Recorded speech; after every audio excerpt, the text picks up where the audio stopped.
வணக்கம். ராமச்சந்திர கவிராயர் ஒரு நாள் உச்சிப்பிள்ளையாரை தரிசிக்க திருச்சிராப்பள்ளி மலைக்கோட்டைக்கு வந்தார்.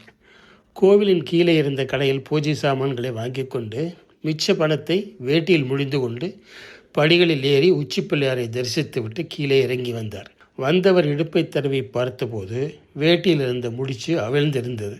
பணத்தையும் காணவில்லை. புலவருக்கோ பசி, கோபம் என்று பல்வேறு எரிச்சல்கள். உடனே பிள்ளையாரை நினைத்து பாடுகிறார். ஏ உச்சி பிள்ளையாரே, உன் தம்பியாகிய முருகன் மாறுவேடத்தில் வள்ளியை திருடி மணந்து கொண்டவன். உன் மாமனாகிய திருமாலோ கண்ணனாக இருந்தபோது வெண்ணையை திருடி உண்டவன். நீரோ இன்று என்னுடைய முடிச்சை வலித்து காசை திருடிவிட்டீர். இந்த திருட்டு உம்முடைய பரம்பரைக்கே உள்ள குணமா என்ன என்று ராம கவிராயர் வயிற்றெச்சல் தீர பிள்ளையாரை வயது பாடினார். வயது பாடினாலும் உள்ளதைத்தானே பாடினார். அந்த வேடிக்கையான பாடல். தம்பியோ பெண் திருடி, தாயாருடன் பிறந்த வம்பனோ நெய் திருடி, மாயனாம் அம்புவியில் மூத்த பிள்ளையாரே முடிச்சவிழ்த்து கொண்டீரே, கோத்திரத்தில் உள்ள குணம்.